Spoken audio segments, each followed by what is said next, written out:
안녕하십니까. 2012년 7월 21일입니다. 21일이니까 딱 21일 남았네, 이제. 그래서 오늘 배우게 되는 과정을 잠깐 한번 살펴보도록 하겠습니다. 21일인데 어제부터 이제 시험 접수를 시작을 했습니다. 그래서 7월 20일부터 7월 27일까지. 그리고 제가 알고 있는데 이번에 시험 보는 게 98회인가요? 98회 시험입니다. 그래서 그게 이제 어디서 접수를 하시냐면 www.q-net.or.kr에서 접수를 하시면 됩니다. 근데 지금 이번에 그 금액이 65,800원으로 제가 알고 있습니다. 저도 어제 접수를 했는데 65,800원이고요. 뭐 아이디하고 패스워드 만들어서 등록하시고 거기 뭐 사진 같은 거 연결해가지고 하시면 되고요.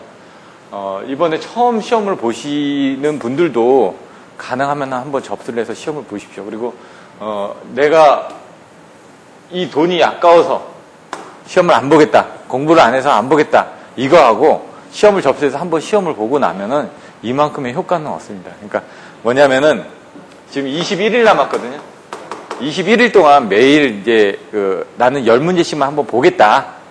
그러면 곱하기 10문제는 210문제입니다. 210문제만 관연도 문제를 보는 겁니다.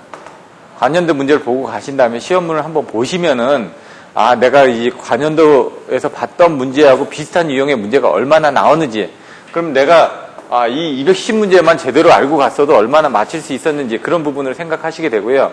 그 다음에 그 외에 유형의 문제들은 얼마나 나왔는지, 또 현재 지금 문제의 유형이 어떻게 바뀌고 있는지 이런 것들도 한번 보실 수가 있고요.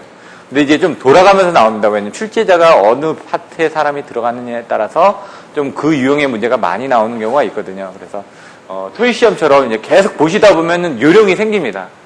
그래서 시험 시간 조절하는 방법부터 아니면 다른 사람들이 어떻게 시험을 보는지, 저 사람들은 어떻게 시험을 보는지, 딱 시험 준비하는 것부터 해가지고 쉬는 시간에 어떻게 시간을 활용하는지, 점심 시간을 어떻게 활용하는지, 이런 것들은 자기가 한번 겪어보지 않으면 아무리 누가 얘기를 해도 자기가 직접 겪어보지 않으면 이해가 안 됩니다. 공부도 지금 여러분들이 처음에 이 책을 보셨을 때 이 책을 어떻게 봐야 되나 걱정을 하셨지만 한번 쫓아가면서 하니까 어느 정도 이게 자세히는 안 봤지만 그래도 어디 부분이 좀 중요하고 어떤 부분을 좀 봐야 되겠다. 그리고 끝나고 나면은 6개월이 지나고 나면은 벌써 책 한 권을 떴다라는 부분에 대해서 조금 자신감이 생깁니다. 이게 6개월이 걸렸지만은 그 다음에는 그게 3개월이 되고 그 다음엔 그게 1개월이 되고 그 다음엔 이걸 하루 만에 다 뛸 수가 있다는 얘기죠. 그래서 이제 나중에 지금 시험에 합격하기 위해서 시험을 보는 게 아니라 내가 나중을 위해서 연습한다고 생각하시고, 실제로 뭐 답안지가 어떻게 되는지 9시부터 시작을 하거든요. 100분이면 10시 40분입니다. 20분 쉬었다가 11시부터 12시 40분. 맞나요? 제가 헷갈리는데? 예. 그러면 여기서부터 1시 40분부터 시작을 하는데 제가 시간을 다 까먹었네? 그러면은 3시까지. 3시 20분부터 5시 40분 이게 아닌데? 1시간 5시? 이게 1시 50분부터인가요? 12시 50분이고. 이 시간이 1시 40분이면 이게 3시 20분이네. 3시 20분이고, 3시 20분이면은 이게 3시 40분이고, 이게 5시 20분에 끝납니다. 5시 20분에. 이렇게 해서 중간에 쉬는 시간이 20분씩 있고요. 1교시, 2교시, 3교시, 4교시가 있습니다. 그럼 100분이거든요. 100분에 여러분들이 100점을 맞기 위해서 10점짜리는 10분당 1개씩. 1개씩. 이 13문제 나오는데 그 중에 10개를 골라서 10분당 10분당 한 문제씩. 한 문제씩 풀게끔. 얘는 25분당 한 문제씩 풀게끔. 왜냐면 25점 곱하기 4문제니까. 얘는 10문제고요. 25분당 한 문제, 10분당 한 문제씩을 풀게끔 이 연습을 해야 된다는 얘기죠. 그러면 스톱워치도 하나 사가지고 쓰는 연습을 이제 옆에다 딱 해놓고 쓰는 연습을 하는 겁니다. 써가지고 시간이 남으면 넘기고, 우리 답안지도 배치를 하는 것들도 연습을 하시고, 이런 것들을 지금은 훈련이 안 됐지만은 이제 이 다음 과정에서 이제 여러분들이 제가 얘기한 것처럼 몇몇 사람들이 모여서 스터디를 하신다든가 그러면 그런 정보들을 서로 나누시라는 얘기죠. 그리고 요 다음에는 8월달 이후부터는 이제 요약본으로 해가지고 좀 강의를 할 거기 때문에 그때는 이제 숙제들을 좀 내드릴 겁니다. 왜냐면 6개월을 들으셨으니까, 간단한 문제를 내드리고, 아니면은 시작하기 전에 한 10분 동안, 문제를 내드리러 한번 답안지를 써보십시오. 그리고 여러분들 쓴 답안지를 보고 얼마나 키워드를 제대로 썼는지, 이런, 해당되는 수업 과정에 관련된 걸 미리 예습하는 측면에서 그렇게 할 수도 있고요. 그건 여러분들하고 이제 얘기를 해가면서 진행을 할 겁니다. 왜냐면 시험 본다 그러면은 열심히 시험 보시는 분은 10분 동안에 최선을 다해서 키워드를 쓰신데 10분 동안 아무것도 못하고 계시는 분들이 있거든요. 그런 분들은 예습을 안 했다는 얘기죠. 예습을 안 하면은 어렵습니다. 예습을 하고 그날 수업을 듣고 다시 복습을 해야지 자기 있게 되는데 그런 훈련을 그 다음부터는 조금씩 받고 나갈 겁니다. 지금은 여러분들이 쫓아오시는 입장이지만 이 다음 과정에서는 여러분들이 한번 배우셨으니까 좀 앞질러 나가실 수 있게끔 반발자국만 제가 앞으로 나가라고 그랬지 않습니까? 반발자국만 나갈 수 있게끔 그런 훈련을 해드릴 겁니다. 그래서 그런 것들을 좀 진행을 하시고요. 그리고 시험을 보는 부분에 대해서 뭐 궁금하거나 그런 것들이 있으면은 얘기를 하시면 제가 이렇게 하십시오. 말씀드렸던 것처럼 뭐 김밥을 사가지고 간다든가 아니면 초콜릿을 사가지고 간다든가 아니면은 바나나를 사가지고 간다든가 자기 몸에 따라서 뭐 여름에 더우니까 물을, 뭐 시원한 걸 사가지고 간다든가 여러 가지 방법들이 있거든요. 그런 것들은 이제 자기만의 방법들이 있는데 일반적으로 다른 사람들이 이렇게 합니다. 라고 안내를 해드릴 테니까 그런 것들도 한번, 생각을 하시고요. 그렇게 해서 이제 21일 동안만 한번 시험을 열심히 공부해가지고 한번 보시는 걸 추천을 해드리고요. 그 다음에는 오늘 하는 문제에 대해서 간단하게 설명을 드리겠습니다. 6장 전력계통의 경제운용. 전력계통의 경제운용에 대해서는 저번 시간에 간단하게 요약을 해드렸습니다. 근데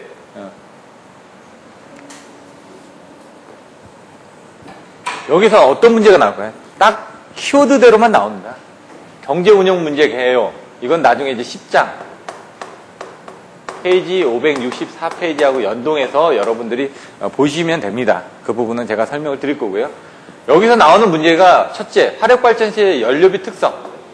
연료비 특성에 대한 문제가 나옵니다. 연료비 특성이 뭐냐? 그리고 증분 연료비가 뭐냐? 이런 거를 물어보는 문제가 나온다는 얘기입니다. 여러분들이 이 부분만 알고 계시면 된다는 얘기입니다. 원래 이제 6-4부터 해가지고 또 있습니다. 근데 제가 그걸 빼버렸습니다. 왜? 시험에 안 나오니까 잘. 화력계통의 경제부하 배분. 얘는 25점짜리로 나오는데 어떻게 나오냐? 송전손실을 무시했을 때 또는 고려했을 때 뭐를 구하라? 경제부하 배분을 구하라. 이렇게 해가지고 나옵니다. 문제가. 그래서 그걸 구할 때 어떻게 구해야 된다? 제가 5개의 키워드가 있었다고 그랬죠. 뭐라고요? 수, 목, 평, 총, 연. 수요일, 목요일, 평일은 총각들이 연애를 한다. 이렇게 외우시라고요. 그럼 수급 조건, 목적 함수, 평가 함수, 총 연료비, 최소, 조건. 이걸 알려면 연료비 특성이 어떻게 되는지, 증분 연료비가 어떻게 되는지 알아야지 이런 부분이고, 지금 여러분들이 배우시는 이 경제운용, 이 ELD 부분. 그게 뭐다? 연료비 최소 조건을 배우기 위한 부분입니다. 연료비 최소 조건. 결론적으로 지금 연료비를 최소화하기 위한 조건에서 수급 조건이 뭔지, 목적 함수가 뭔지, 평가 함수가 뭔지, 여기에 이제 라그랑지의 미정계수라는 부분이 나오는데, 이런 것들이 뭔지, 이런 것들을 알고 나서 이제 연료비를 최소화하기 위한 조건을 계산하면 그게 바로 경제부하 배분이 되더라. 이런 이제 커리큘럼을 여러분들이 머릿속에 넣어놓고 시작하시면은 이 장에 대한 것들은 여러분들이 다 이해를 하신 겁니다. 근데 여기에 이제 송전손실이 고려가 됐을 때는 이제 페널티 계수라는 부분이 하나 더 들어가게 됩니다. 그 페널티 계수에 대한 부분에 대해서만 여러분들이 알고 계시면 됩니다. 그래서 여기 부분에 대해서는 제가 이런 개념적인 6-1, 2 부분에 대해서는 개념적인 부분을 좀 설명을 드릴 거고 3부분에서는 이제 계산 문제를 설명을 드릴 겁니다. 그리고 이 이외에도 사실 계산 문제는 좀 있습니다. 근데 이제 시간관 계산, 왜? 여기가 더 중요하니까. 지금은 시간이 많이 늦어졌거든요. 그래서 그런 것들은 여러분들이 직접 살펴보시면 되고, 여기에 이제 하나 더 추가가 된다면 이제 송전선실을 구하는 것들이 또 추가가 됩니다. 근데 이런 부분에 대해서는 오늘 제가 설명을 안 드릴 겁니다. 그냥 책의 예제를 보고 여러분들 쫓아서 하시면 되니까. 왜냐면 계산 문제를 너무 많이 풀어드리다 보면 시간이 많이 소요됩니다. 그리고 이제 7장 부분, 이따가 7장 부분을 뭐 간단하게 설명드리겠지만 7-1부터 7-7까지를 갑니다. QV 컨트롤 개요, 뭐 필요성이 어떻게 되는지 이런 부분은 그냥 개념적인 부분입니다.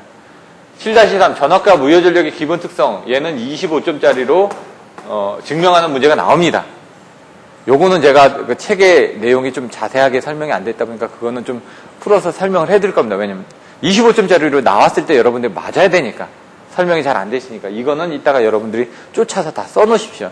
물론 다른 서브노트에도 있겠지만은 지금 안 가지고 계실 수 있으니까 쓰고, 그 다음에 예제 7-3에 가면 10점짜리로 또 계산하는 문제가 나옵니다. 증명하는 부분이. 그걸 또 같이 설명을 드릴 겁니다. 걔는 이제 직각좌표로, 그 벡터도로 그려가지고 그림을 그리는 거고, 또, 삼각함수로 또 증명하는 부분이 있습니다. 근데 그건 또 시간이 걸리다 보니까, 자료 기존에 나눠드렸던 자료를 참조를 하시면 되고요. 동영상을 들으시는 분 중에서 자료가 배송이 안 됐다고 그래서 저의 개인 홈페이지에 메일을 남겨주신 분들한테는 제가 옛날 자료를 다 송부를 해드렸습니다. 그 안에 보시면 다 있으니까 보시면 될 것 같고요. 전압 제어를 위한 무효 전력, 뭐 이런 부분들이 있는데 사실 제어 특성이나 순시 제어는 그렇게 크게 중요하지가 않습니다. 그래서 이런 부분은 좀 건너뛸 거고요. 요 제어 방식에서 제가 뭐가 있었죠? 개별 제어. 그리고 협조 제어. 종합 제어. 이 부분에 대해서 설명을 드릴 겁니다. 여기서 이제 각각의 그림들도 좀 그려주셔야 되고요. 이런 부분에 대해서 좀 내용들을 설명을 드리도록 하겠습니다. 나눠서 그럼 이제 책을 보시겠습니다. 페이지가 271페이지입니다.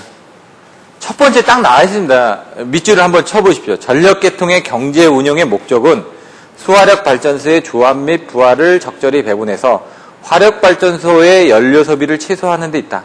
뭐라고요? 경제 운영의 목적은 연료비 최소 조건이라는 얘기입니다. 연료를 최소화하기 위한 부분. 그래서 여러분들이 지금 여기서 연료 소비를 최소화하는 데 필요한 함수들을 계산하시겠다는 얘기입니다. 또 밑에 보시면은 장기 운영 계획하고 단기 운영 계획에 대한 내용이 나와 있습니다. 장기 운영 계획은 연간 발전 계획, 발전 설비 정기 보수 계획.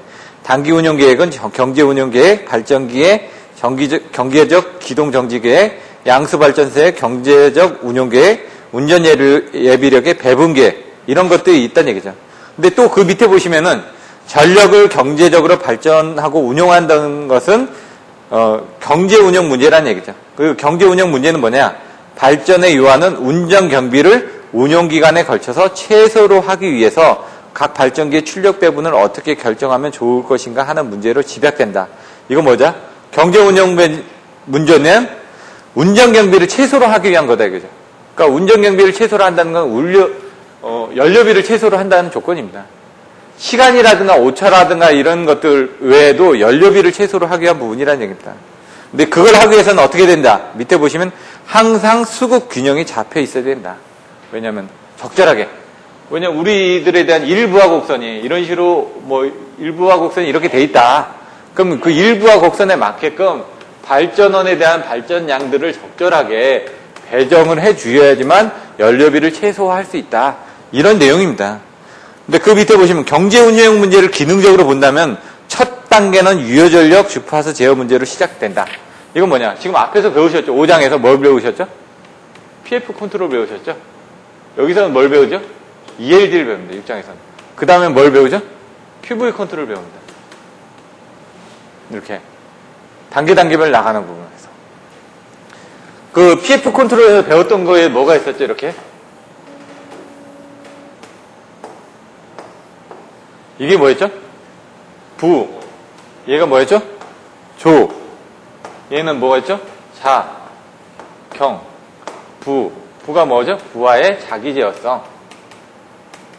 조는 조속기 풀이. 조속기 풀이가 뭐라고요? 가버너. 조속기가 가버너니까. 자, 자동 주파수 제어. 자동 주파수 제어가 뭐라고요? AFC.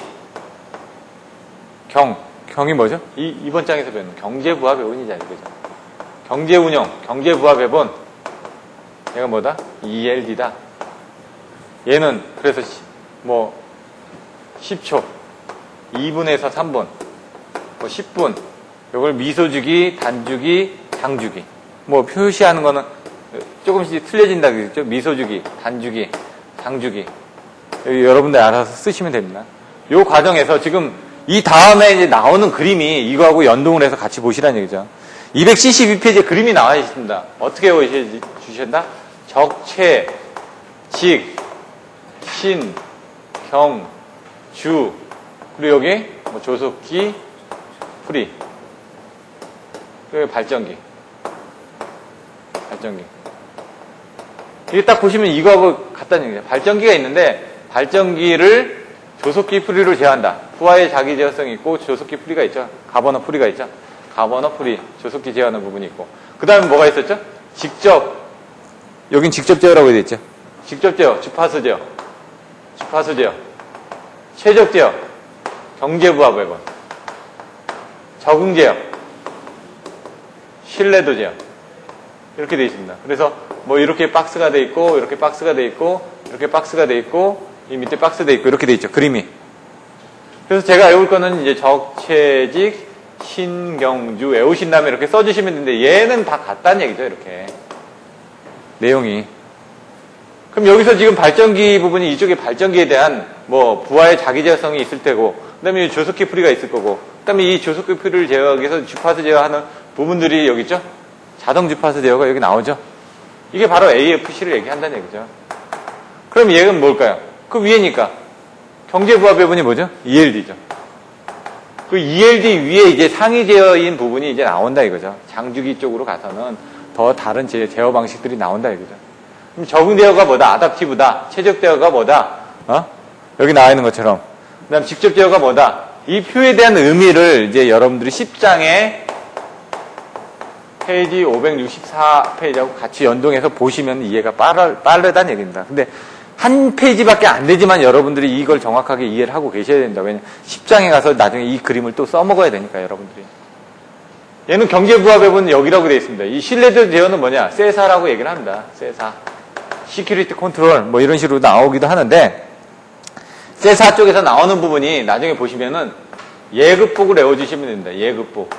얘가 뭐라고요? 예방제어. 급은 뭐라고요? 긴급제어. 복은 뭐라고요? 복구제어.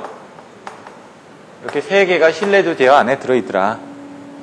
여러분들이 요거 외워주실 때 뭐 지금 QV 컨트롤에서는 뭐라고요? 개별 제어, 협조 제어, 종합 제어가 있듯이 신뢰도 제어에서는 예방 제어, 긴급 제어, 복구 제어가 있다. 이런 식으로 개념을 안 가지고 계시면은 나중에 답안지를 쓰실 때 못 쓰십니다. 막 헷갈린다는 얘기죠. 제가 여기서 처음에 설명드릴 때 어떻게 했죠? PF 컨트롤에서 하는 AFC, 또 ELD, AGC 이거 막 설명드렸죠. AFC가 있고 ELD가 있고 이 두 개를 합한 AGC가 있다. 예? 거기에 또 이제 QV 컨트롤이 있고 뭐 PF 컨트롤이 있고 이런 부분들이 다 헷갈릴 거다. 그래서 이런 부분에 대한 정의를 여러분들이 정확하게 해두시지 않으면은 나중에 답안지를 여기서 AGC를 물어보게 되면 AGC에서 뭐였죠? 직병제병이었죠? 직병제병. 이렇게 써줘야 되는데 AFC에 대한 걸 쓰고 있습니다. 열심히. 물론 써줘야 되겠죠. AGC의 얘는 제어 방식이고 요 AFC의 제어 방식을 쓰면 틀린다는 얘기입니다. 키포인트가. 이 안에 이게 들어가는 있지만은 여기에 이런 부분이 있고 이런 부분이 있다. 여기에 제어 방식은 이게 있고 이게 있는데 AGC의 제어 방식은 이거다라고 써주면은 맞는데 그게 아니라 요거에 대한 제어 방식만 써주고 있다 그러면 그 사람이 요 문제에서 물어보고자 하는 키포인트를 모르기 때문에 점수를 받을 수가 없다는 얘기입니다. 아무리 답안지를 많이 썼어도 정확하게 접근을 못한 거죠. 그럼 점수가 안 나온다는 얘기입니다. 시험을 보고 나서 자기는 많이 썼는데 실제로 답안지 점수가 안 나왔던 거는 그 문제에서 출제자가 의도하는 의도가 뭔지를 정확하게 파악해서 답을 써주셔야 됩니다. 그런 때는 이렇게 키워드만 써줘도 이 사람이 이 부분에 대해서 정확하게 알고 있다고 생각하기 때문에 점수가 오히려 더 좋을 수가 있다. 이런 내용을 보셔야 된다는 얘기입니다. 이런 부분들이 이제 나와 있고요. 예방제어, 긴급제어, 복구제어 나왔고요. 이런 것들을 통체적으로 관리하는 걸 어디서 관리를 한다? EMS에서 관리를 한다. 에너지 매니지먼트 시스템, 그래서 에너지 관리 시스템 해가지고 나와 있습니다. 그 EMS에서 뭘 한다? 적응 제어, 최적 제어, 직접 제어를 한다는 얘기입니다. 지금 EMS에서.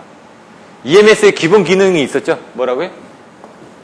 기, 개, 발, 급, 안, 자, 원 이런 식으로 해서 썼죠. 제가 기본 기능, 계획 및 운영 기능, 발전원, 모의 훈련 기능, 발전 시뮬레이션, 급전원 모의 훈련 기능, 이게 아니 뭐였죠?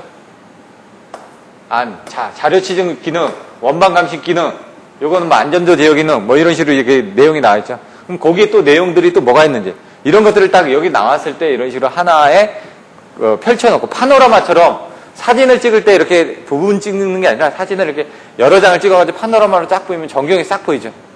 저기에 뭐가 있고 여기에 뭐가 있구나. 그럼 내가 저기를 갈 때는 이렇게 가면 편하겠구나. 이렇게 생각하는데 지도를 한 장씩 넘어가면서 여기를 갔는데 그 다음에는 저쪽으로 또 가야 됩니다. 그럼 처음에 갈 때 길을 잘못 들면 안 되는 것처럼 여러분들이 전체적인 거를 머릿속에 넣어놓고 시작하면 좀 편합니다. 그래서 제가 그런 개념으로 좀 많이 설명을 드리고 있고 요 세부적인 내용에 대해서는 여러분들이 공부를 하셔야 됩니다. 그 장에 가서.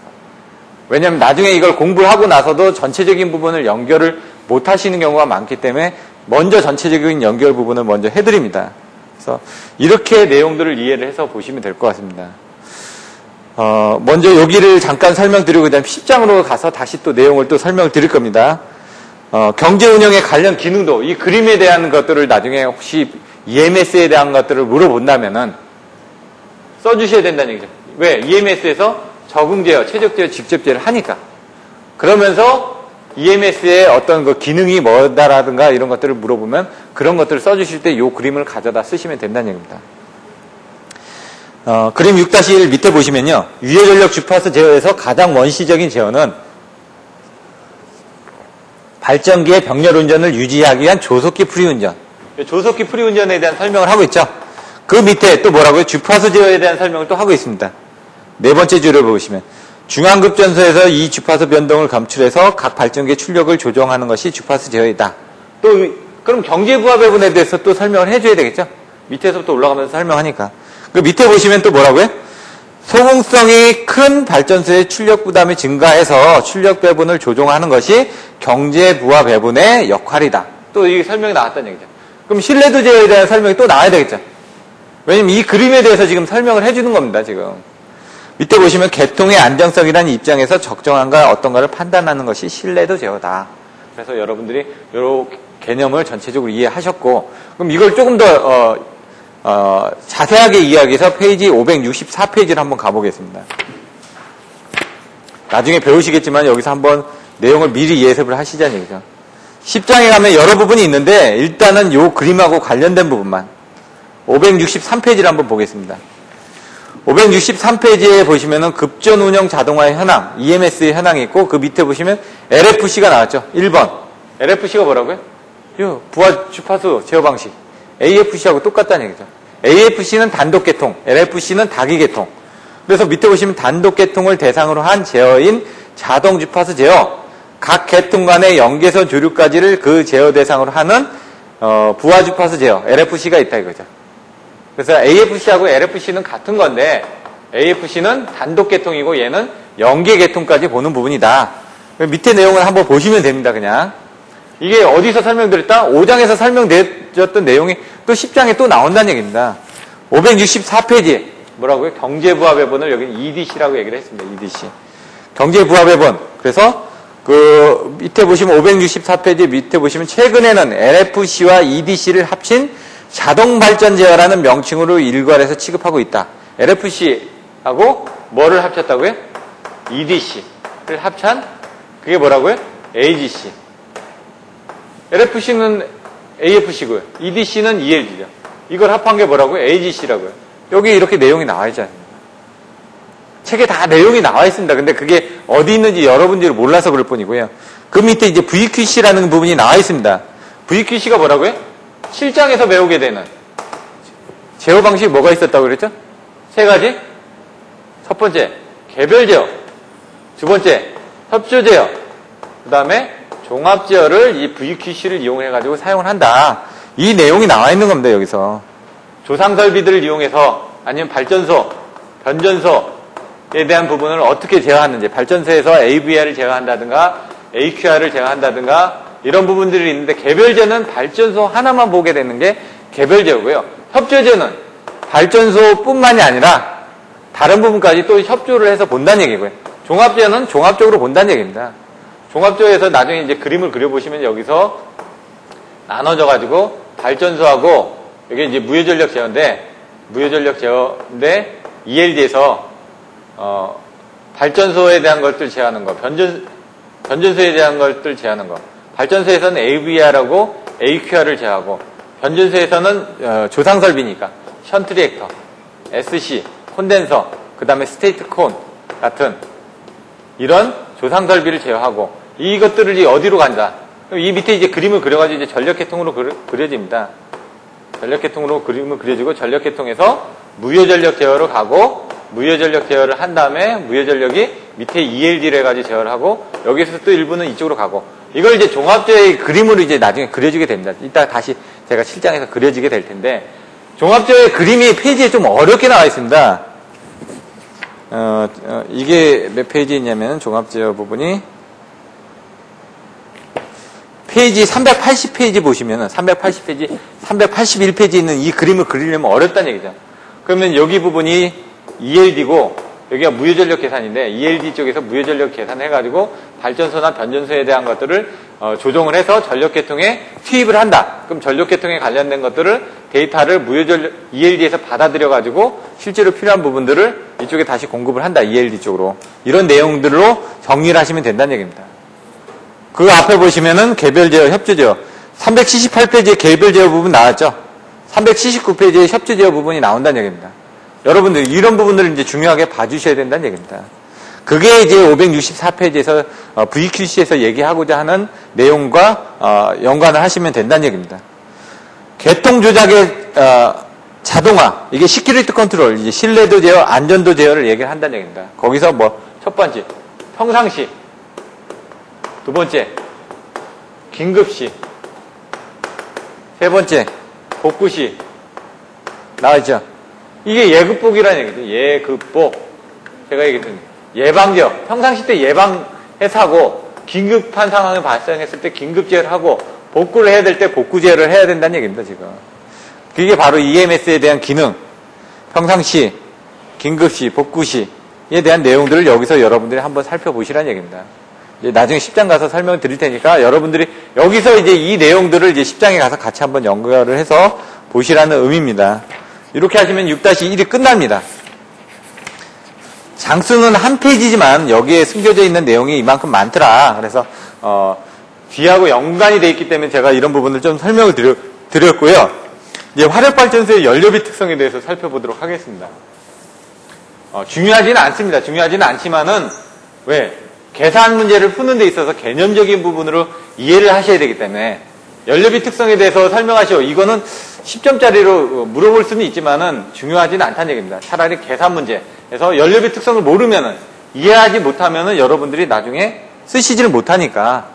그래서 이 연료비 특성이 뭔지를 이제 살펴보도록 하겠습니다. 6-2 화력발전소의 연료비 특성. 페이지 273페이지고요. 시간당 연료비가 투입이 해가지고 여기 지금 보시면 화력발전소 입출력 관계가 나와 있는데 이건 생략을 하겠습니다. 에너지 부분을 얼마나 이제 환산을 해가지고 얼마나 효율이 되는지. 연료가 들어가면은 거기에 따라서 발전이 되겠죠.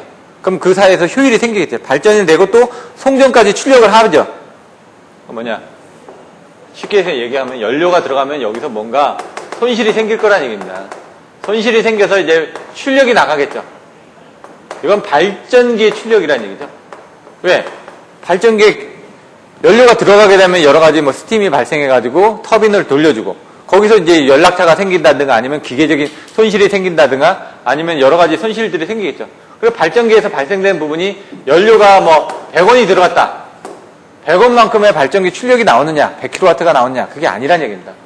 여기서 손실이 생기기 때문에 한 40% 정도의 열효율이 전달이 돼가지고 여기는 한 40원만큼 쓴 것만큼의 어떤 전기, 40kW per 1hour 이런 식으로 이제 1hour가 이제 그 단위가 틀려지는데, 예?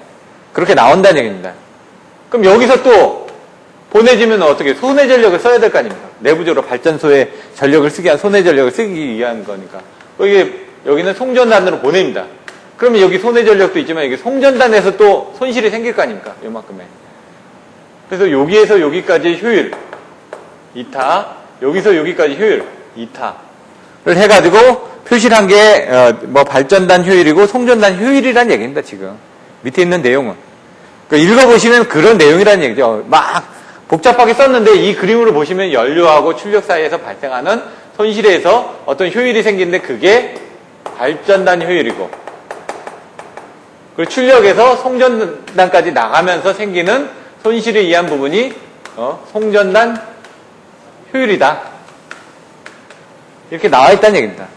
그럼 이 안에 있는 내용은 어렵지가 않습니다. 그래서 연료비 특성은 이렇다. 열효율이 이거다. 그래서 열효율에 대한 부분이 나와 있는데 거기 보시면 발전소에서 열효율은 40% 정도밖에 되지 않는다. 이제 손해 전력이 나옵니다. 274페이지. 274페이지 보시면 열효율이 있는데 발전단 열효율이 어떻게 된다? 그러면 발전단 열효율이 조금 더 좋겠죠. 이렇게. 여기 지금 손해 전력을 쓰니까 여기 송전단 열효율은 이렇게 조금 더 떨어지겠죠. 그 내용이란 얘기입니다. 지금 발전단 열효율하고 송전단 열효율이 안에서 이만큼을 더 쓰니까 손해 전력이 소비가 됐으니까 효율이 비슷한 비율로 이제 좀 더 떨어질 것이다. 이런 내용인데 이건 뭐 중요하지가 않고요. 그다음에 이제 손해 전력. 그럼 여기서 쓰고 있는 이 손해 전력에 대한 설명을 해준다는 얘기죠. 뭘 쓰느냐? 순환수에 대한 펌프, 물을 돌려주기 위한 펌프, 미분탄, 탄을 갈아주기 위한 미분탄기, 그리고 탄류형 장치. 나중에 이제 타고 나온 부분에서 이제 속스나 녹스라는 것들을 제거하기 위한 발전 부분을 여러분들이 안 배우셨으니까 나중에 보시면 속스, 녹스 같은 이런 것들을 제거하기 위한 탄류형 장치, 그리고 집진기, 기계식이나 전기식 집진기 해가지고 코로나 현상 같은 걸 이용을 해가지고 안에 이제 있는 미분 같은 것들을 모아주기 위한, 그러니까 바깥으로 배출하기 전에 필요한 것들을 바깥으로 뭉쳐가지고 전자기 현상에서 빼주는 그런 설비들에 대해서 전기들을 많이 쓴다. 그 손해 전력이다. 그래서 그런 것들을 손해 전력 부분에 대한 것들은 1차식으로 표현을 한다는 얘기입니다. 발전 출력에 따라서. 얘는 이제 효율에 대한 그 그림이었고, 이제 손해 전력에 대한 그림을 여기 또 그려줍니다. 중요하지가 않기 때문에 제가 좀 간단하게만 지금 설명을 드리는 겁니다. 그러면 이 손해 전력은 발전을 많이 할수록 손해 전력이 많이 필요하겠죠. 발전량에 따라서. 그러니까 손해 전력은 이렇게 올라간다는 얘기죠. 발전량에 따라서 손해 전력의 사용량도 많아진다. 근데 얘는 뭐냐? 손해율.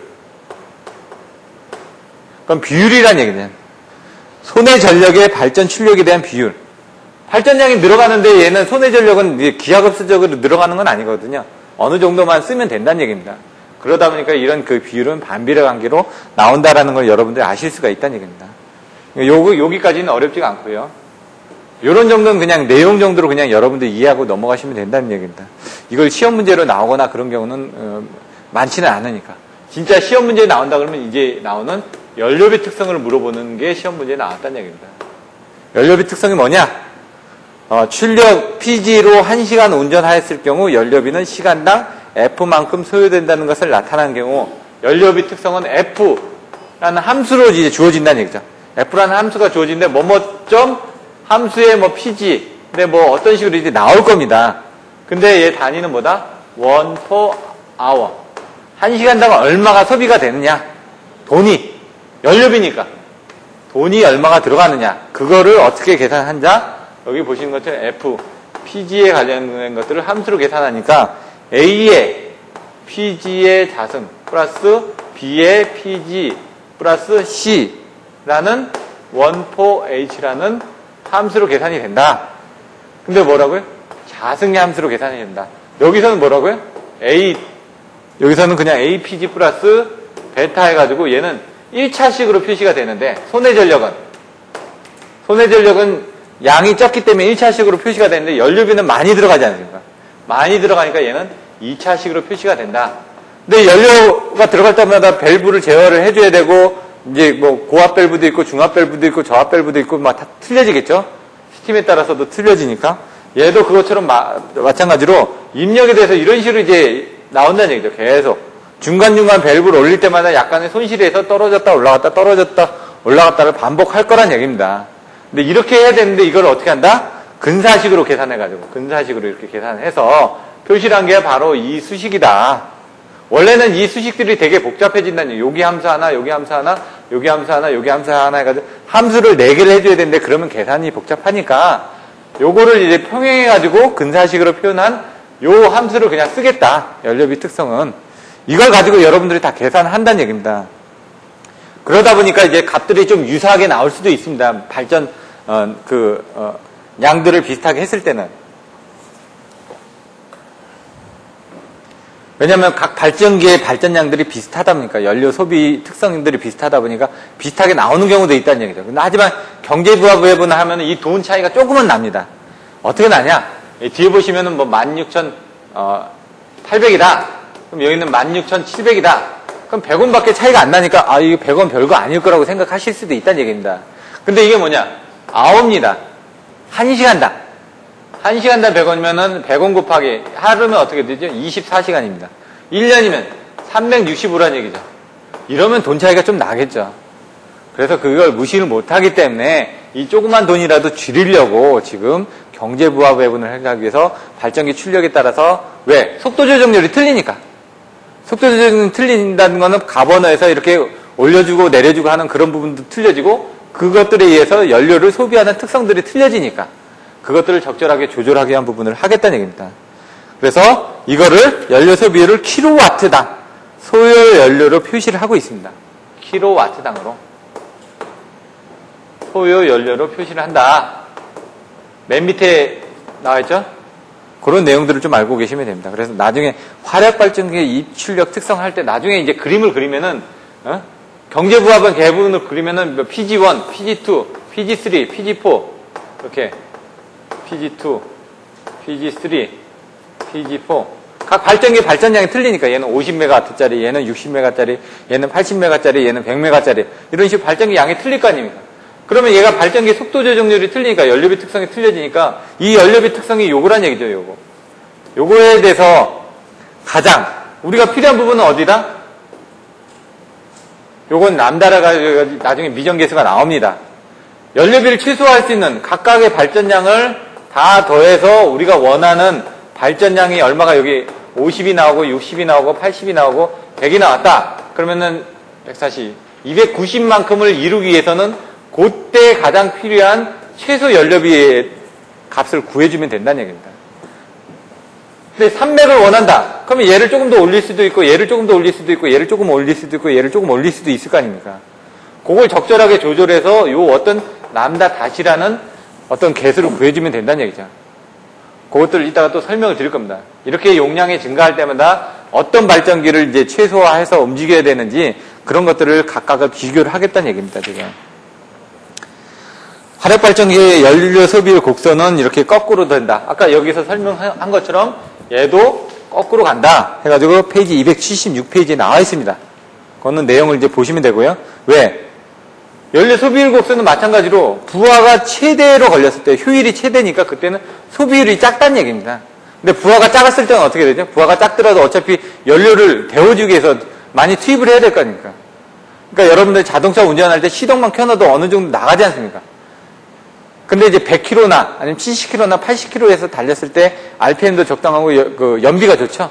얘도 마찬가지로 그런 부분이라는 얘기입니다. 적정한 정격 운전 지점에서 효율이 최대이기 때문에 그때는 이제 이런 연료 소비가 최소화가 되고 그렇지 않은 저속에서 뭐 그 1단 넣고 막 속도를 많이 밟아 보십시오.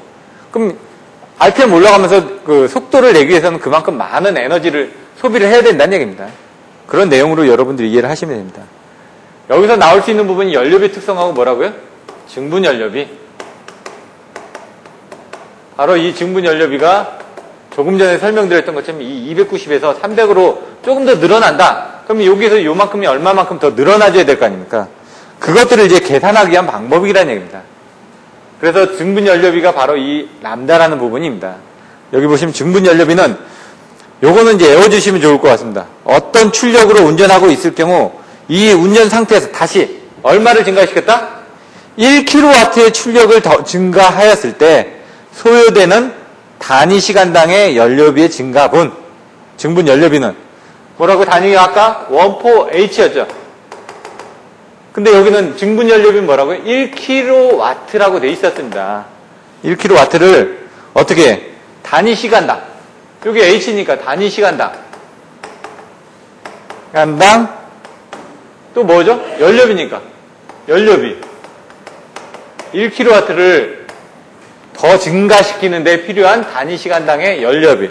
연료비인데 뭐라? 이게 증분이니까. 연료비 증가분이다. 이렇게 외워주시면 된다는 얘기죠. 그러니까 먼저 정의를 여기서 앞에서부터 정확하게 알고 넘어가시면 이 내용들도 쉽게 이해를 하실 수가 있다는 얘기죠. 나중에 증분 연료비에 대해서 설명하시오. 딱 10점짜리가 문제가 나왔습니다.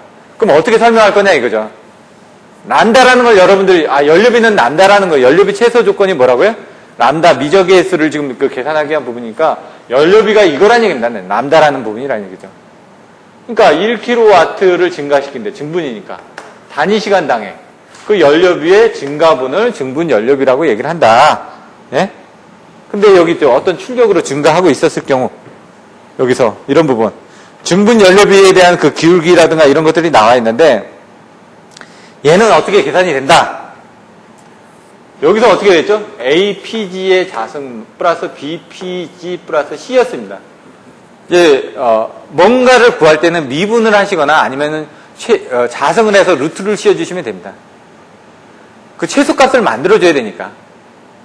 그래서 얘도 지금 연료비이지 않습니까? 여기서 증분되는 연료비라는 건 미소 변화분이죠. 미소 변화분이니까 미소 변화분을 저희들이 미분을 해서 계산을 하겠다는 얘기입니다. 그럼 요거를 미분을 하는 겁니다, 지금. 그게, 여기 뭐라고 되겠죠? 남자는 DF. F 함수가 뭐죠? 요거였죠. 그거를 뭐에 대해서? DPG. 이 PG에 대해서 미분하겠다는 얘기입니다. PG에 대해서. 요 PG 값에 대해서. 이 PG 값이 뭐냐? 바로 발전기 출력이라는 얘기입니다. 발전기 출력. P니까 파워고, G는 제너레이터고, 여기 나중에 이제 PG1 이렇게 나올 겁니다. 그럼 발전기 1번, PG2, 요게 이제 PG1, PG2, PG3, PG4라고 얘기했죠. 각각의 연료비 특성들이 이렇게 여러 개의 함수로 나타나지면 그 연료비 특성들을 다 이렇게 미분해가지고 필요한 람다 값을, 같은 람다 값을 만들어주는 게 바로 연료비 최소 조건이라는 얘기입니다, 지금. 요걸 계산하게 되면 어떻게 된다? F 함수가 어떻게 됐죠? A의 PG 자승 플러스 BPG 플러스 C였죠. 미분하는데 얘는 C는 상수입니다. 당연히 없어집니다. 그럼 얘를 미분하면 어떻게 되죠? 2A의 PG. 요 2가 밑으로 내려오고 없어지고 A 있으니까 요거 없으니까 1승 넘어오고 플러스 B가 되죠. 이렇게. 미분까지는 제가 설명드리기가 힘듭니다. 미분은 여러분들 알아서 하셔야 되니까. 나중에 편미분 할 때도 마찬가지입니다. 7장에 가서 보시면은 7-3에 대한 전압과 무효전력의 기본 특성을 할 때 편미분을 합니다.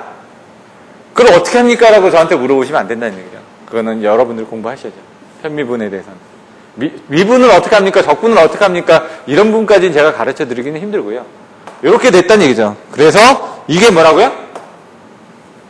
원. 네, 뭐라고 돼 있죠? 그러니까 킬로와트. 그리고 단위 시간당.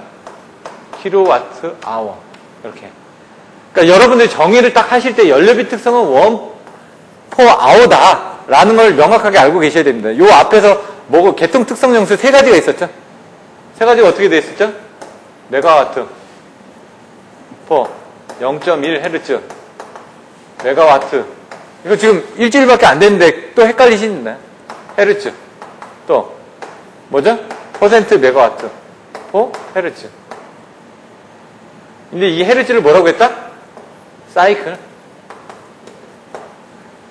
50Hz, 60Hz 들어가니까 지금 사이클이라고 얘기를 하는 거고, 그냥 이렇게 쓰나 저렇게 쓰나 여러분들이 내용을 알고 계시면 된다는 얘기죠. 이 3가지 부분을 바꾸는 부분 저번 시간에 계속 배웠죠. 여기서도 이런 1포 H를 알고 1포 킬로와트 H를 알아주셔야 된다는 얘기죠. 이런 그 정의를 정확하게 안 알고 계시면은 나중에 6개월 듣고 났는데 뭘 들었는지 모릅니다. 그래서 제가 자꾸 반복을 해드리는 게 중요한 부분을 반복을 해드리는 게 6개월 들었는데 다른 사람 1년 들은 만큼을 여러분들 기억 속에 가지고 계실 수 있다는 얘기입니다. 자, 증분 연료비 특성은 이렇게 뭐 증가가 된다. 예? 당연히 발전할수록 이제 연료비가 더 늘어나겠죠. 예, 그런 내용을 보시면 됩니다. 증분 연료비 특성은 람다는 직선으로 표시가 된다. 돼 있고요. 연료비 F는 사용 연료의 양의 연료 단가를 곱한 거 277페이지 밑에 있고 뭐 보시면 뭐 발전 비용 같은 것도 있고 뭐 여러 가지 내용들이 있어서 실제로는 다른 것들도 더 봐줘야 된다. 하지만 여기서는 이 연료비 특성이 이제 가장 크다 보니까 요거를 이제 주안점을 해서 보겠다는 얘기입니다. 왜냐면 사람이 더 투입될 수도 있고 기계가 더 투입될 수도 있고 뭐 여러 가지 전기가 들어갈 수도 있고 여러 가지 문제가 생길 수도 있지 않습니까? 하지만 여기서는 발전기 자체의 연료비 특성만 보겠다는 내용입니다. 그래서 그런 내용들이 있다. 277페이지 한번 읽어보시면 됩니다.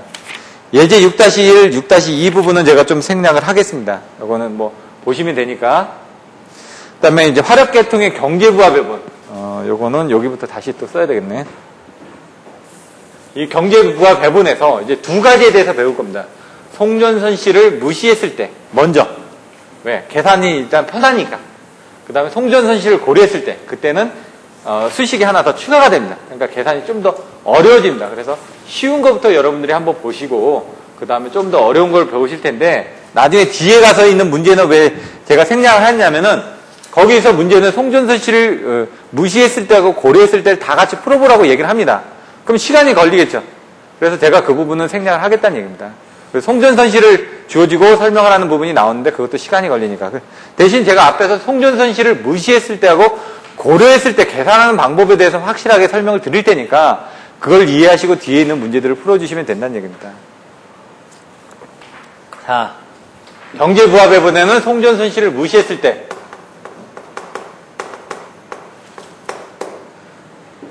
뭐라고 이게 딱 나오면은 무조건 나와야 된다. 수, 모, 평, 총, 연 나와주셔야 된다는 얘기죠.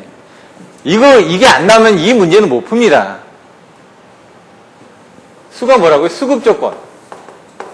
목은 목적 함수. 평은 평가 함수. 얘가 뭐라고요? 총 연료비 최소 조건. 연료비 최소 조건이 뭐라고요? 남다. 증분 연료비 아까 나왔죠? 증분 연료비를 최소하기 위한 부분이다 이거죠. 최소 조건이. 자, 근데 이제 수급 조건은 뭔지, 목적 함수는 뭔지, 평가 함수는 뭔지, 총 연료비 최소 조건이 뭔지 이런 순서로 가게 될 텐데 먼저 지금 제가 결론부터 먼저 말씀을 드리는 겁니다. 평가 함수는 거꾸로 보시면 됩니다. 지금 수목평 했죠? 평가 함수는 목적 함수가 나오고 목적 함수에다가 빼기 라그랑지의 미정계수에다가 곱하기 한 수급 조건이 들어가면 된다는 얘기죠. 수, 목, 평 이렇게 외워주시라는 얘기죠. 거기에 여기에 지금 미정계수 부분이 있구나. 이렇게 요렇게까지 더 외워주셔야 됩니다. 요것만 딱 알고 계시면 이 문제는 그냥 다 풉니다. 예. 그러면 이제 그림을 그려가지고 한번 발전기가 있고 이렇게 있습니다.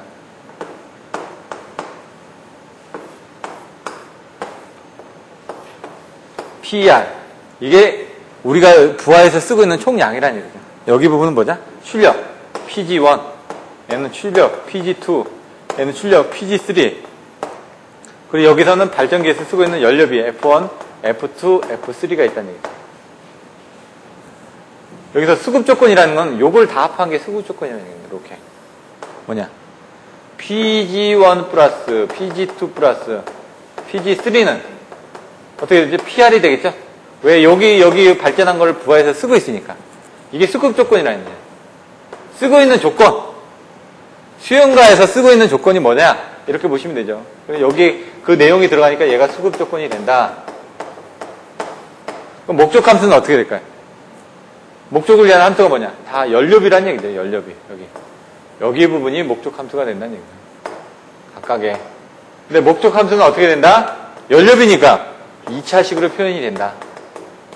예? 2차식이라는 걸 알고 계셔야 된다는 얘기죠. 평가 함수는 어떻게 됩니까? 그 목적 함수에다가 수급 조건을 빼서 여기에 지금 연료비를 얼마나 증가를 시켜야 되는지.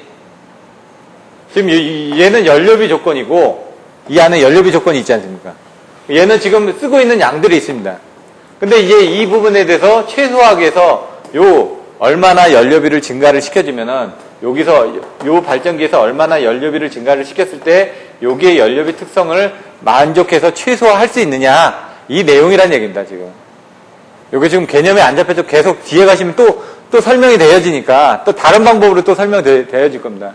그때 가서 또 이해가 되실 거고 그거에 필요한 이 람다를 구하라 라는 얘기입니다. 지금 책에 있는 내용을 한번 볼까요? 페이지 281페이지. 송전선실을 무시할 경우에 경제부하 배분 등용된 등중분 발전비 운용의 이론이 널리 사용되고 있다. 아까 여기서 그림이 있었을 때 하나, 둘, 셋, 넷 있는데 이렇게 돼 있는 요때 이 부분이 람다라고 했죠. 이걸 라그랑제의 미정계수라고 얘기를 합니다. 람다, 라그랑제라는 사람이 만든 미정계수. 아직 정해지지 않은 계수라는 얘기입니다. 우리가 이 값을 계산을 해야 될 거죠. 이 람다에서 람다 다시로 바뀌어지면 여기 값이 얼마나 증분이 됐을 거 아닙니까? 요 라그랑제의 미정계수를 이제 계산하기 위한 값들을 이치로 내겠다는 얘기입니다.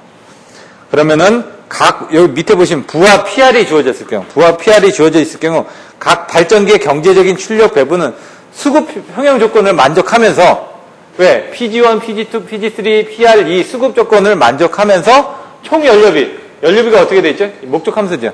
이 연료비가 최소가 되게끔 결정해주면 된다. 그 최소가 되게끔 하기 위해서는 이 값이 다 똑같으면 된다는 얘기죠. 얘가 크고 얘가 람다1이 람다2가 있고 람다3가 있을 텐데 얘가 10이 나왔고 얘가 7이 나왔고 얘가 5가 나오면 안 된다는 얘기죠. 그럼 얘는 이만큼 발전하고 얘는 이만큼 발전하고 얘는 이만큼 발전하면은 얘에 대한 그 기울기들이 틀려지니까 그 발전에 대한 그 연료비 돈이 많이 들어간다는 얘기입니다. 그래서 그걸 연료비를 최소화하기 위한 요 하나의 계수값을 통일시켜서 계산하는데 그 계산값을 여기서 람다1과 람다2하고 람다3를 다 같이 맞춰주는 요 지점에 대한 값을 구했을 때가 전체적으로 적절하게 배율을 맞춰가지고 이 수급 조건은 전체적으로 만족하면서 요 발전량에 대한 부분을 최소화해가지고 연료비를 투입하기 위한 요 지점을 계산하기 위한 거라는 얘기입니다, 지금 요게. 그러니까 요렇게 이제 자꾸 반복을 해서 조금씩 설명을 드리면 조금 더 이해가 되실 겁니다. 이렇게. 그러니까 책의 내용하고 보시면은 각 발전기의 출력을 정해주고 각 발전기의 연료비를 정해줬을 때 가장 경제적인 출력 배분을 결정하는 문제는 다음과 같이 기술된다. 그래서 여기 그림이 나왔죠. 그림에서 첫 번째 수급 조건이 뭐라고요? 여기 나왔죠. PR은 PG1 플러스 PG2 플러스 PG 플러스 땡땡땡 이렇게 나갔다. 그 다음에 두 번째 목적 함수가 어떻게 된다고요? 목적 함수는 이 연료비 특성이라고 얘기했죠. 그러니까 F는 전체 목적 함수는 F1의 PG1 플러스 발전기 PG1에서의 연료비 특성 플러스 발전기 PG2에서의 연료비 특성 이런 부분을 다 더한 게 전체 목적 함수다. 이렇게 나온 겁니다. 여기서 이 부분이 목적 함수니까 1,4H가 되겠죠. 분명히. 자꾸 이렇게 내용을 반복하시라는 얘기죠. 목적 함수는 돈이니까 1,4H다. 등중빈 연료비는 뭐라고요? 등중빈 연료비니까 얘도 연료비 아닙니까? 걔는 1kW당 아워로 하기 위한 부분이다. 왜? 증분 연료비라고 그랬죠. 그거를 같이 하기 위한 부분이다 이거죠. 등증분 연료비는. 그리고 282페이지로 가시면 이와 같은 문제 해법으로서 일반적으로 라그랑제의 미정계수값이 사용된다. 라그랑제 미정계수가 이거라고요. 그 값이 여기서 사용되어진다. 그건 뭐냐? 평가함수를 계산하기 위해서 지금 수급 조건이 뭔지 알았습니다. 목적 함수가 뭔지 알았습니다.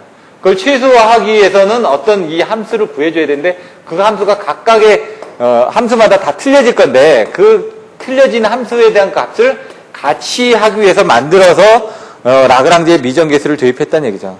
그럼 평가함수는 어떻게 된다고요? 목적함수 마이너스 라그랑제의 미정계수 곱하기 수급조건이라는 얘기입니다. 여기서. 그러면은 식 6-9 보면 파이는 FPG1 플러스 FPG2 플러스 FN의 PGN 이게 뭐죠? 이게 목적함수였죠. 평가함수는 이 목적함수에다 뭘 뺀다고요? 미정계수를 곱하고 그 다음에 수급조건을 곱해준다면 된다고 그랬죠. 마이너스 미정계수 라그랑제의 미정계수 그 다음에 수급조건이 어떻게 되죠? 요 값이 그대로 오면 되죠. 여기다 가로 열고 P1 플러스 P2 플러스 PG3 그리고 여기서 부분은 PR이니까 이걸 빼줘야 되겠죠. 마이너스 PR 이렇게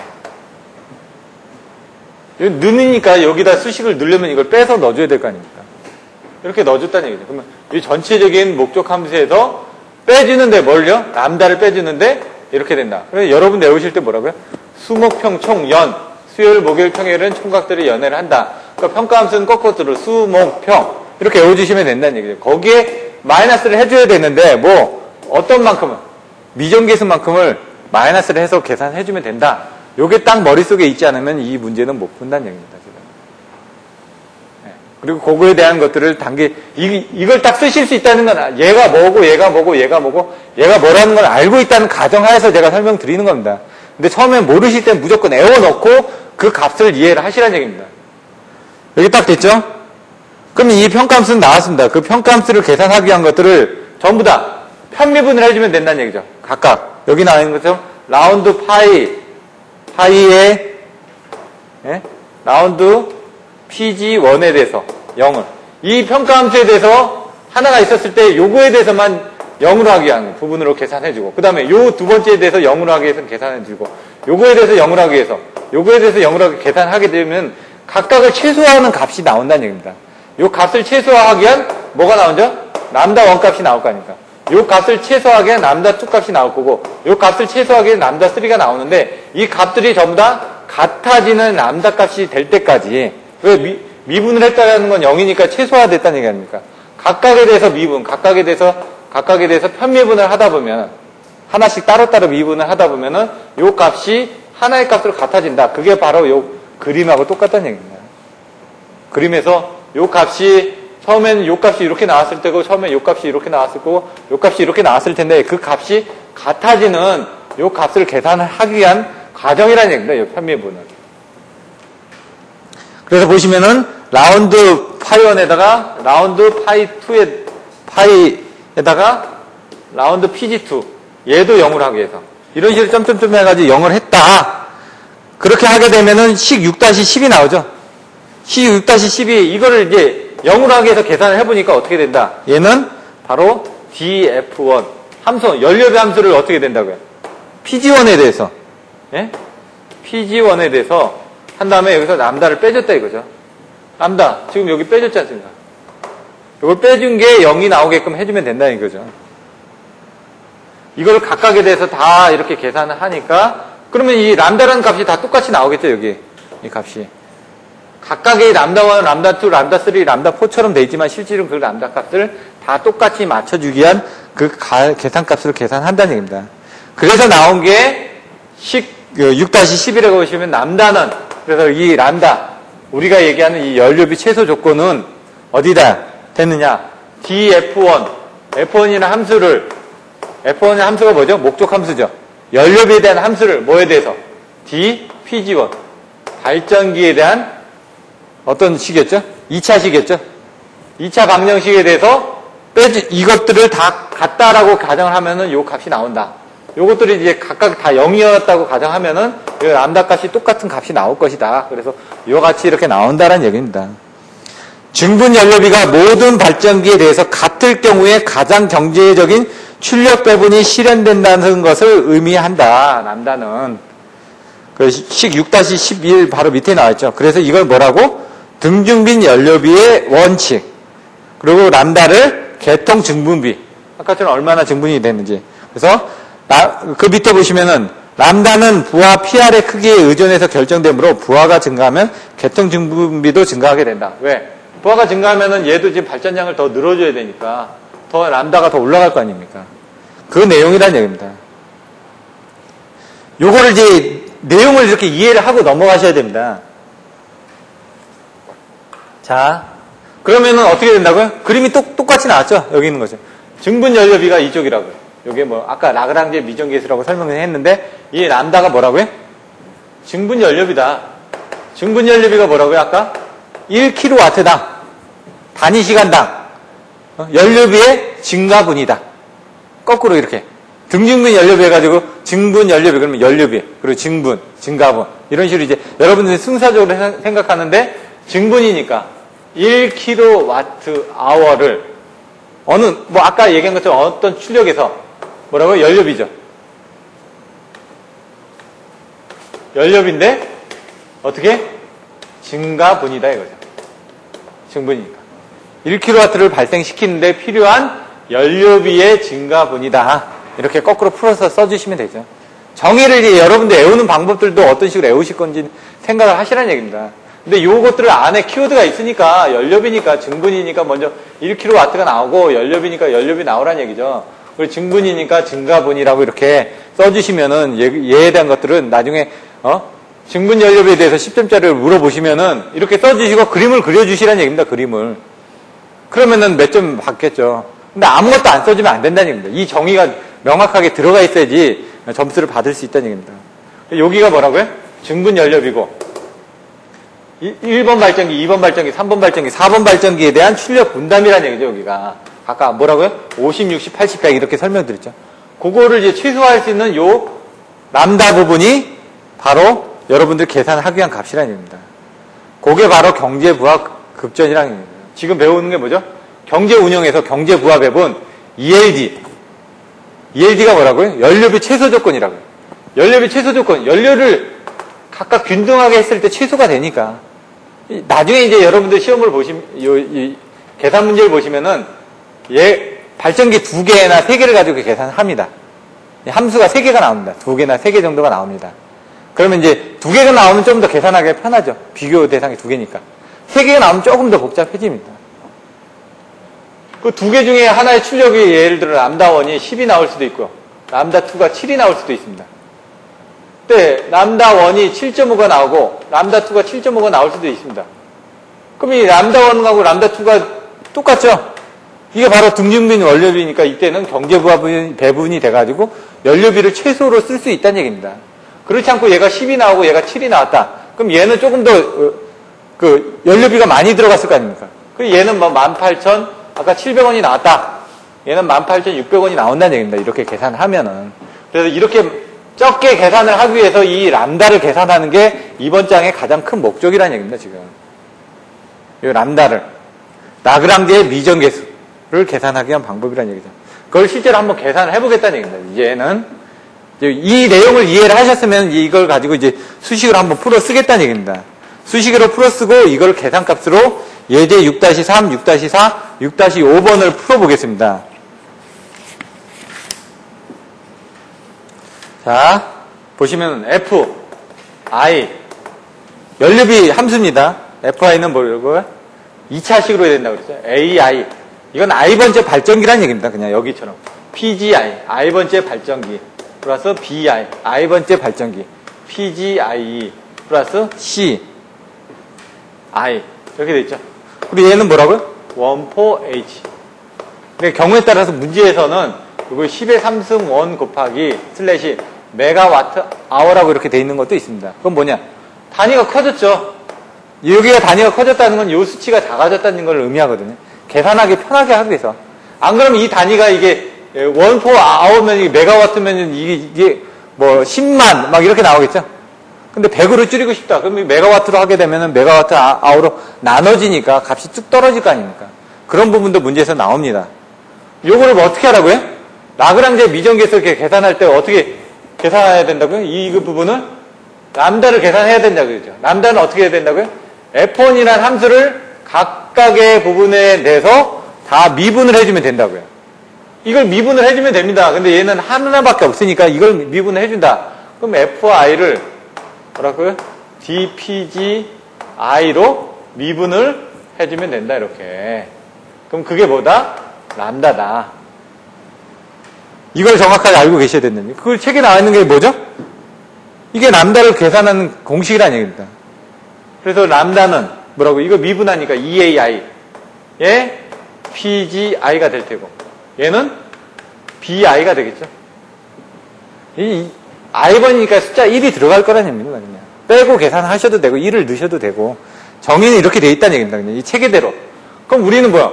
발전기 출력을 계산해야 될 거 아닙니까? 요 수식에서 람다는 EAI, PGI 플러스 BI에서 이걸 PGI를 계산해야 되니까 그래서 출력은 PGI는 어떻게 될까요? 요걸 EAI만큼으로 나눠주면 되겠죠? 나눠준다 이거죠. EAI로 나눠주고 그리고 얘는 BI죠. 근데 PG니까 여기 EI로 나가고 이게 람다고 이게 이쪽으로 가면 람다 마이너스 BI가 되겠죠. 뭐 요거는 옮겨주시면 되니까 얘는 이제 상수다 이거죠. 얘도 상수고 나중에 주어지는 그러면은 발전기 출력이 얼마가 되는지 알고 싶으면 우리가 어떻게 되든지 람다는 무조건 구해야 된답니다. 왜? 미정계수라고 돼 있잖아요. 정해지지 않은 계수니까 여러분들이 이 람다를 구하는 게 목적이고 람다만 구해주시면 각 발전기의 출력을 계산할 수 있다.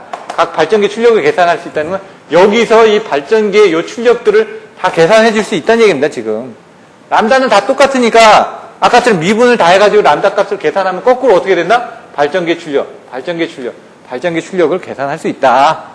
그래서 가장 경제적인 부하 배분을 하게 한 발전기의 출력을 계산해낼 수가 있다. 그러기 위해서는 이걸 먼저 계산해줘야 된다는 얘기입니다. 이게 중요하다는 얘기죠. 그거는 뭐라고요? 이런 식으로 함수로 정해져 있다. 근데 이 함수가 미분을 하게 되면은 이와 같이 조정이 되고 여기서 이 람다 값을 넣고 나중에 이 상수 값을 넣으면은 발전기 출력을 계산할 수 있다. 이 람다 값도 요거를 미분을 하는 거니까 결론적으로 어떻게 된다? 여기 있는 상수 값을 다 계산할 수가 있다는 얘기입니다. 상수 값을 넣어서 원하는 이 람다 값을 계산할 수 있다는 얘기입니다. 이런 내용들을 보시고 그 다음에 그 계산 문제를 하시면은 이해를 하실 수 있을 것 같습니다.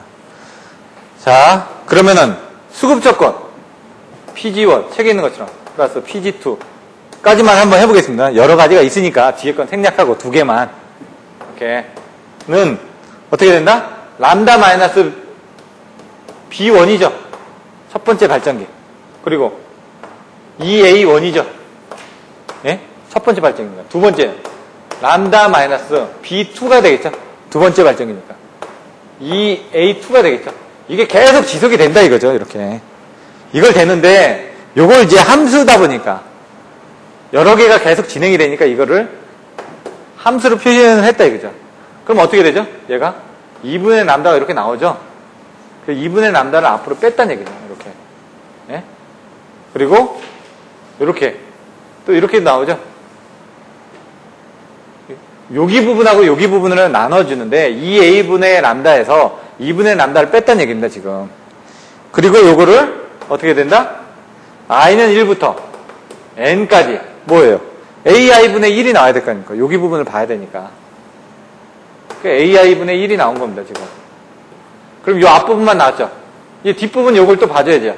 그럼 또 마이너스가 되겠죠. 여기서는 a1분의 b5니까 2분의 1만 뺐다는 얘기입니다. 2분의 1만 빼고.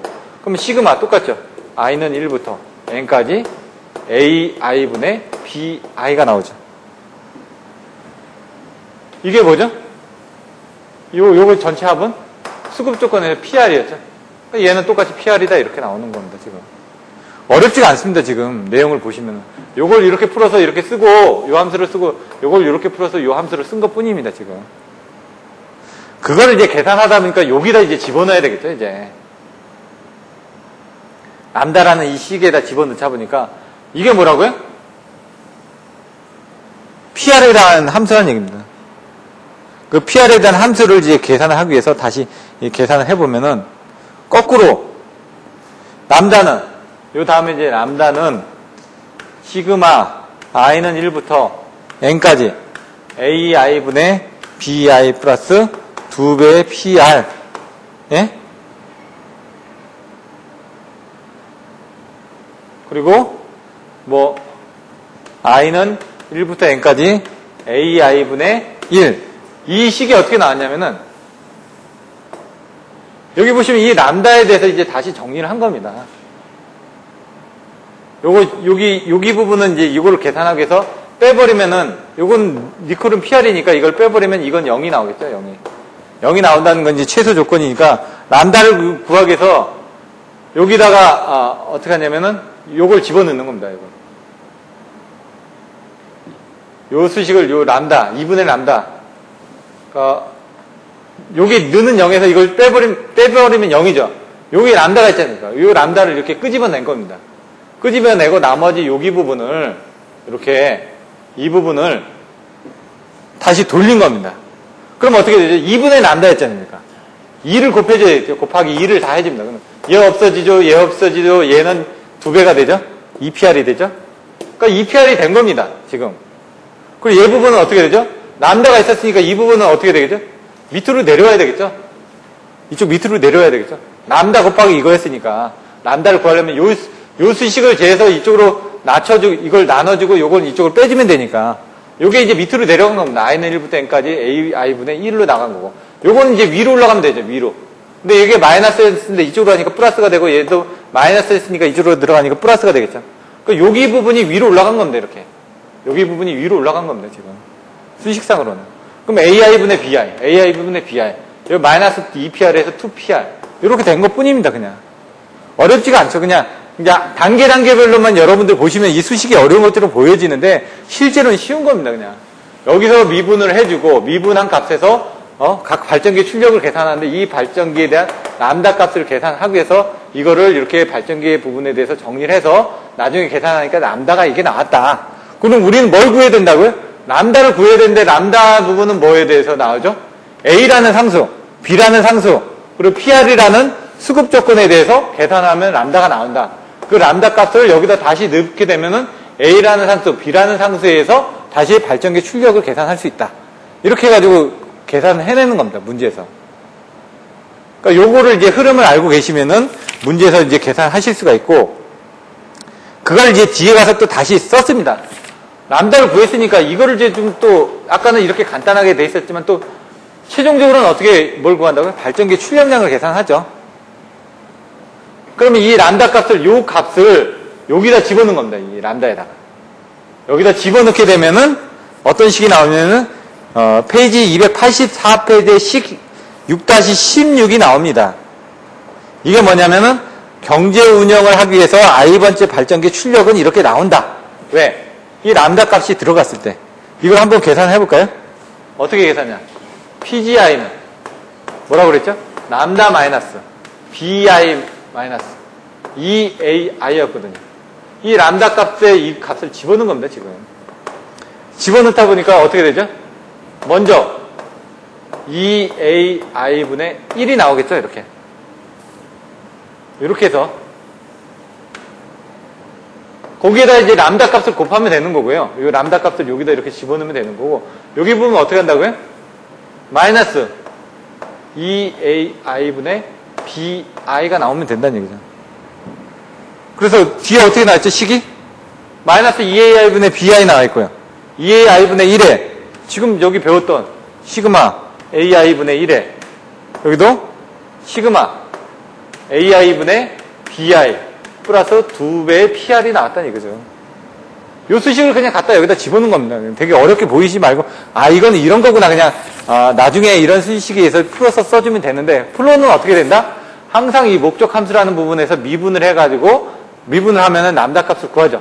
이걸 먼저 구한 다음에 이 값을 이용해서 발전기 출력을 구하는 요 하나, 둘, 세 개를 괜히 복잡하게 여러 번에 나눠서 써놨다. 이렇게 보시면 됩니다. 예제 6-3, 6-4, 6-5는 쉬었다가, 좀 시간이 걸려도 쉬었다가 잠깐 설명을 드리도록 하겠습니다.